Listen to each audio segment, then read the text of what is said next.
'Jitender Reddy' glimpse చాలా promising ఉందండి. So, ఇది 1980స్‌లో జరిగిన అన్‌హిడెన్ అండ్ అన్‌టోల్డ్ స్టోరీ. సో, ఈ మెటీరియల్ ఎలా గ్యాదర్ చేశారు మీరు? అంటే ఎవరికీ తెలియని స్టోరీ ఇది. ఎలా ఎంతవరకు యాక్యురేట్‌గా తీశారు ఈ స్టోరీని? ఆడియన్స్‌ని ఎలా రిసీవ్ చేసుకోవాలి ఈ స్టోరీ నుంచి? యాహ్! అదే. ఇప్పుడు యాజ్ ఎ బ్రదర్ ఆయనకి కొంత తెలుసు కదా!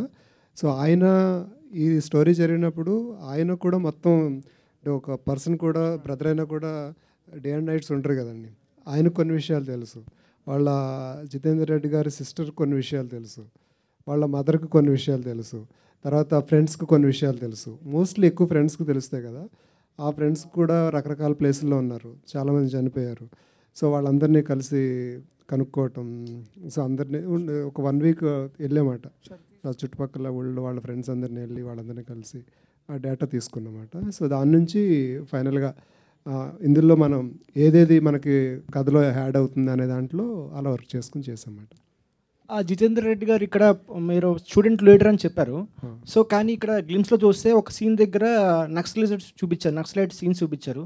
సో, 'జితేందర్ రెడ్డి' గారికి నక్సలైట్స్‌కి ఏమైనా కనెక్షన్ ఉందా? ఉందండి. మీరు సినిమా చూస్తే ఇది ఒక్క దగ్గర ఇప్పుడు ఎలా పొలిటీషియన్స్ వచ్చెళ్తారు, నక్సలైట్స్ వచ్చెళ్తారు.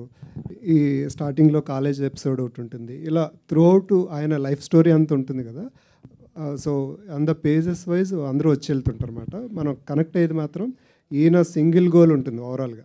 ఆయన సింగిల్ గోల్ ఆయన ఎళ్ళే రూట్‌లో మనం కనెక్ట్ అయ్యి ఎళ్తుంటాం మాట. ఆ గోల్ ఏంటి? ఆయన ఏ రూట్‌లో ఎళ్తున్నాడు? ఆయన ఎంత ఇదిగా ఎళ్తాడనేది సినిమా మాట బేసిక్‌గా.